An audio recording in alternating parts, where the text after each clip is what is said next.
नमस्कार. आपण नेहमीच ऐकतो की अमावस्येला पितरांसाठी श्राद्ध आणि तर्पण करावं. पण कधी विचार केलाय की असं का? पौर्णिमा पण तर असते. मग पितृकार्यासाठी फक्त अमावस्याच इतकी श्रेष्ठ का मानली जाते? या परंपरेमागचं कारण काय? या सगळ्या प्रश्नांचं उत्तर मत्स्य पुराणातील एका अद्भुत कथेत दडलं आहे. ही कथा आहे तपस्येची, एका चुकीची आणि त्या चुकीतून मिळालेल्या एका मोठ्या वरदानाची, ज्याने एका सामान्य तिथीला पितरांसाठी सर्वात पवित्र बनवलं. चला आज ते रहस्य जाणून घेऊया. ही फक्त एक कथा नाही, तर आपल्या पूर्वजांशी आपलं नातं घट्ट करणारा आपल्या परंपरेचा तो पाया आहे. आपल्या पुराणांमध्ये पितृलोकाचं म्हणजे आपल्या पूर्वजांच्या घराचं सुंदर वर्णन आहे. मत्स्य पुराणानुसार आपले पितर सोमपथ नावाच्या एका दिव्य लोकात राहतात. हे पितर मुख्यत्वे 2 प्रकारचे आहेत, अग्निश्वात आणि बर्हिषत. जे पितर गृहस्थ असताना यज्ञ आणि अग्नी उपासना करायचे ते अग्निश्वात म्हणून ओळखले जातात, आणि जे फक्त श्राद्ध तर्पणासारख्या विधींनी तृप्त होतात ते बर्हिषत गणले जातात. याच पितरांनी आपल्या मानसिक शक्तीने एका तेजस्वी कन्येला जन्म दिला.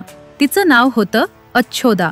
याच नावाची एक पवित्र नदी सुद्धा पितृलोकातून वाहते. अच्छोदा अतिशय सुंदर, तेजस्वी आणि पितृभक्त होती. आपल्या पितरांना प्रसन्न करण्यासाठी तिने एक कठोर निर्णय घेतला. तिने तब्बल 1000 दिव्य वर्ष म्हणजेच आपल्या हिशोबानुसार लाखो वर्ष कठोर तपश्चर्या करण्याचा निश्चय केला. तिचं तप इतकं प्रखर होतं की त्याच्या तेजाने देवलोकही उजळून निघालं होतं. ती फक्त कंदमुळं खाऊन आणि पितरांचं ध्यान करून जगत होती.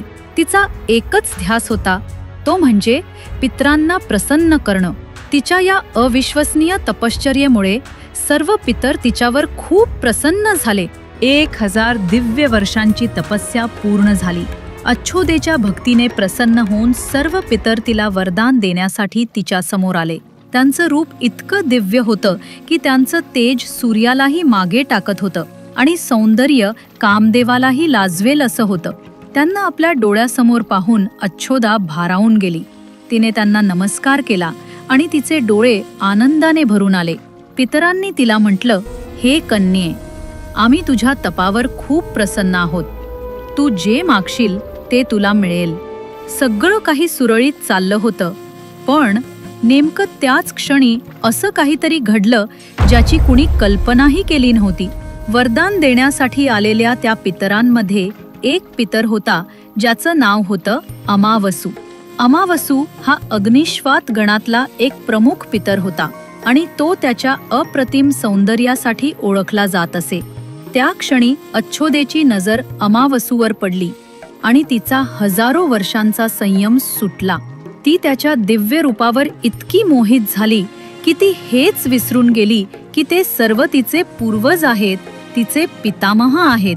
तिच्या मनात चुकीची भावना जागृत झाली. तपाने मिळवलेली सगळी शक्ती, सगळा विवेक क्षणात गळून पडला आणि तिने थेट अमावसूलाच पती म्हणून मिळवण्याची इच्छा व्यक्त केली. ही एक खूप मोठी चूक होती. पितृलोकाच्या नियमानुसार पितरांकडे अशा नजरेने पाहणं हे महापाप मानलं जातं.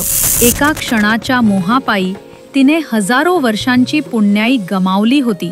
अच्छोदेचे शब्द ऐकून सर्व पितर स्तब्ध झाले. एका क्षणापूर्वी जे पितर प्रसन्न होते ते आता क्रोधाने लाल झाले.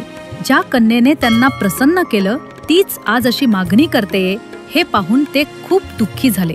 त्यांनी अच्छोदेला सुनावलं, हे अच्छोदे, तू हे काय केलंस? आम्ही तुझे पूर्वज आहोत आणि तू आम्हाला पितृभावाने पाहण्याऐवजी कामुक नजरेने पाहिलंस. तू तुझ्या तपाचा आणि आमच्या सन्मानाचा घोर अपमान केला आहेस. तुझ्या या चुकीमुळे तुझी हजारो वर्षांची तपस्या भंग पावली आहे. क्रोधित झालेल्या पितरांनी तिला शाप दिला. या क्षणापासून तू तुझ्या दिव्य लोकातून खाली पडली आहेस. जा, तुला आता पृथ्वी लोकात जन्म घ्यावा लागेल. हा शाप ऐकताच अच्छोदेला तिची चूक समजली. ती ढसाढसा रडू लागली आणि पितरांच्या पाया पडून क्षमा मागू लागली. तिचं रडणं पाहून पितरांना तिची दया आली. पण शाप मागे घेता येत नव्हता, म्हणून त्यांनी तिला शाप दिला. तुला पृथ्वीवर एका माशाच्या पोटी जन्म घ्यावा लागेल आणि तुझं नाव सत्यवती असेल. तुझ्या तपाचं फळ पूर्णपणे वाया जाणार नाही. तुझ्या पोटी महर्षी पराशरांपासून साक्षात विष्णूंचे अवतार भगवान वेदव्यास जन्म घेतील आणि तुझ्या कुळाचा उद्धार करतील. एकीकडे अच्छोदेची हजारो वर्षांची तपस्या धुळीला मिळाली होती, तर दुसरीकडे अमावसू, तो मात्र एखाद्या पर्वतासारखा शांत आणि स्थिर होता. अच्छोदेच्या मागणीनंतरही त्याच्या मनात कोणताही चुकीचा विचार आला नाही. त्याने आपला संयम आणि मर्यादा कायम ठेवली. तर मित्रांनो, ही होती कथा अच्छोदा आणि अमावसूची. ही कथा आपल्याला फक्त अमावस्येचं महत्त्व नाही सांगत, तर संयमाची ताकद किती मोठी असते आणि एका चुकीची किती मोठी शिक्षा मिळू शकते हेही शिकवते. अमावसूच्या संयमामुळेच आज अमावस्या पितरांना समर्पित आहे. पण तुम्ही कधी विचार केला आहे का की पितरांना समर्पित हा पितृपक्ष नेहमी गणपती उत्सव आणि नवरात्रीच्या मध्येच का येतो? यामागेही आपल्या पूर्वजांनी खूप खोल विचार केलेला आहे. हिंदू कालगणनेनुसार पितृपक्ष दक्षिणायन काळात येतो, जो देवांची रात्र पण पितरांचा दिवस मानला जातो. पितृलोक दक्षिणेकडे असल्याने या काळात पितर जागे असतात आणि आपल्या वंशजांकडून श्राद्धाची अपेक्षा करतात.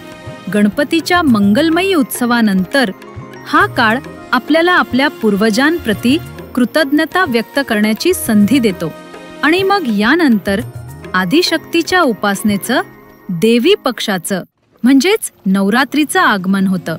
अशा प्रकारे उत्सव, श्रद्धा आणि पुन्हा उत्सव हे एक सुंदर चक्र आपल्या संस्कृतीने तयार केलं आहे. याच कारणामुळे पितृपक्षात येणाऱ्या सर्व पितरी अमावस्येला खूप महत्त्व आहे, कारण त्या दिवशी आपण आपल्या सर्व ज्ञातज्ञात पितरांना तृप्त करू शकतो. आपल्या पूर्वजांनी दिलेल्या याच शिकवणीमुळे आपण आजही अमावस्येला पितरांचं स्मरण करतो. ही केवळ एक पूजा नाही, तर आपल्या मुळांशी जोडलं जाण्याचा एक भावनिक मार्ग आहे. जर तुम्हाला ही कथा आणि त्यातील माहिती आवडली असेल तर व्हिडिओला एक लाईक नक्की करा आणि ही प्राचीन कथा जास्तीत जास्त लोकांपर्यंत पोहोचावी यासाठी मित्रपरिवारासोबत शेअर करा. अशाच पौराणिक कथा आणि रहस्य जाणून घेण्यासाठी आपल्या चॅनेलला सबस्क्राईब करायला विसरू नका. कमेंट बॉक्समध्ये ओम पितृदेवताभ्यो नमः लिहायला विसरू नका. धन्यवाद.